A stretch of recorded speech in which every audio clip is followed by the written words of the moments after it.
Senin, 12 Rabiul Awal, seorang manusia istimewa terlahir di bumi Mekah. Pasukan gajah di bumi hanguskan oleh ababil perkasa. Bintang kenabian muncul di langit dengan terang benderang. Patung berhala hancur tersungkur. Istana Kisra di Persia runtuh, dan sumur Zam-Zam meluap hingga permukaan. Seakan semesta menyambut Nabi penutup zaman ini. Dialah Rasulullah Muhammad SAW.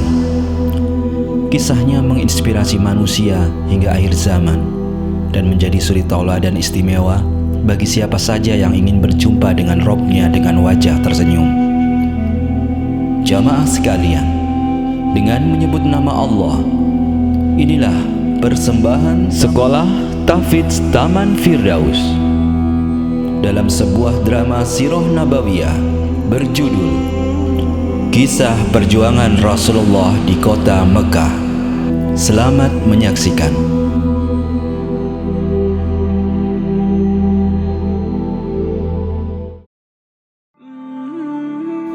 Di atas Bukit Sofa. Setelah 3 tahun dakwah Islam dilakukan secara sembunyi-sembunyi, Allah memerintahkan Rasulullah untuk berdakwah secara terang-terangan. Hingga suatu hari, Rasulullah berdiri di atas Bukit Sofa dan berseru. Sementara orang-orang Quraisy berkumpul mendatangi Rasulullah, termasuk Abu Lahab, paman Rasulullah yang sangat membenci ajaran Islam. Kemudian Rasulullah pun berkata kepada mereka, "Seandainya aku beritahukan kepada kalian bahwa di lembah sana terdapat pasukan berkuda yang hendak menyerang kalian, apakah kalian mempercayaiku?" "Ya, kami belum pernah melihat kamu berdusta." "Tentu saja, engkau adalah orang yang bisa kami percaya." Kemudian Rasulullah berkata, "Wahai orang-orang Quraisy, sesungguhnya aku adalah seorang pemberi peringatan kepada kalian dari siksa yang sangat pedih." Kemudian Abu Lahab menimpali perkataan Rasulullah dengan nada memprotes. "Sungguh celaka kamu Muhammad. Hanya untuk inikah kamu mengumpulkan kami?" Lalu turunlah firman Allah tentang siapa yang sebenarnya celaka, yaitu orang-orang yang menentang dan menghalangi dakwah di jalan Allah. Tabbat yada abi lahabi wa tab. Binasalah kedua belah tangan Abu Lahab, dan sesungguhnya dia akan binasa. Selanjutnya Rasulullah berkata, "Wahai orang-orang Quraisy, wahai Bani Ka'ab, selamatkan diri kalian dari api neraka. Demi Allah, sesungguhnya aku tidak bisa membela kalian di hadapan Allah selain bahwa kalian mempunyai tali kekeluargaan yang akan aku sambung dengan hubungannya."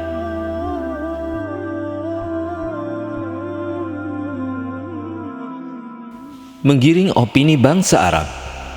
Dengan turunnya perintah bagi Rasulullah untuk berdakwah terang-terangan, maka semakin berkobarlah api permusuhan kafir Quraisy terhadap umat muslim yang mengancam keberadaan Tuhan-Tuhan serta kedudukan mereka dalam masyarakat. Berbagai cara digunakan dalam menghambat dakwah Rasulullah, termasuk mencegah para jemaah haji dari mendengar dakwah. Di bawah pimpinan Al-Walid ibnu Mughirah, orang kafir Quraisy berencana untuk menjatuhkan nama Rasulullah di hadapan orang Arab. "Ayo, adakah yang mempunyai usul bagaimana cara kita menjatuhkan nama Muhammad?" Kita katakan saja bahwa Muhammad itu dukun." "Dukun? Tidak. Aku telah mengenal dukun, sedang perkataan Muhammad itu bukanlah perkataan dukun." Bagaimana kalau kita katakan bahwa Muhammad itu gila?" "Gila? Tidak. Sesungguhnya apa yang dia ucapkan itu bukan karena penyakit gila." "Atau kita katakan saja ia seorang penyair." Tidak. Aku sudah mengenal banyak syair, dan yang dia ucapkan bukanlah sebuah syair." Bagaimana kalau kita katakan saja bahwa Muhammad itu seorang penyihir? Karena ucapannya bisa menyihir hingga bisa memisahkan seseorang dari bapaknya atau saudaranya, atau istrinya, atau keluarganya.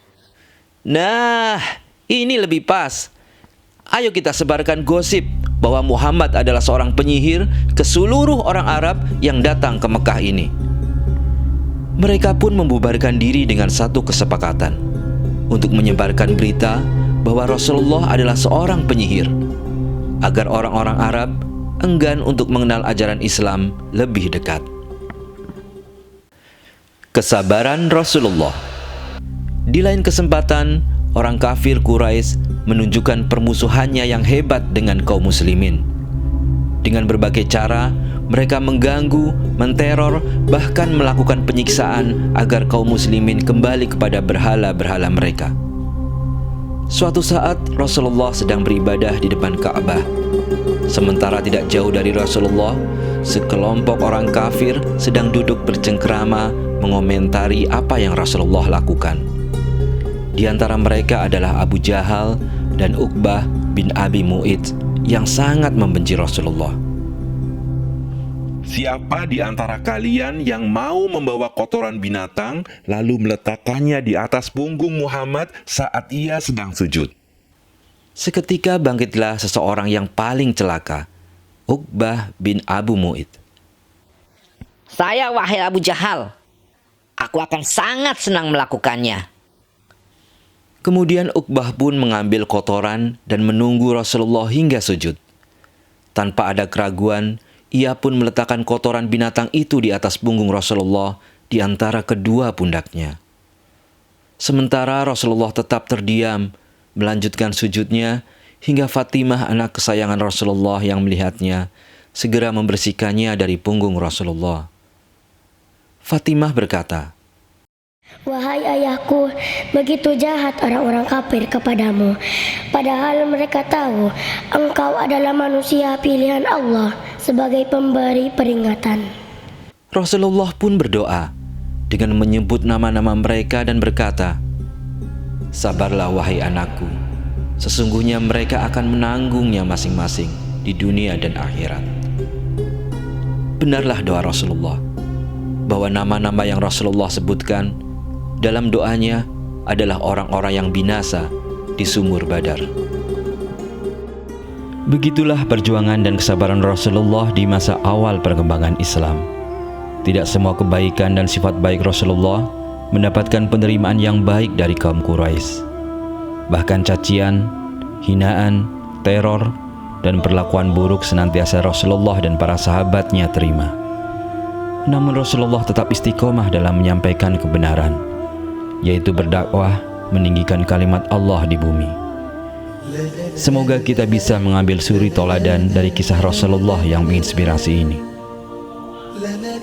bahwa setiap kebenaran akan selalu dibumbui dengan perjuangan yang tidak mudah. Wassalamualaikum warahmatullahi wabarakatuh.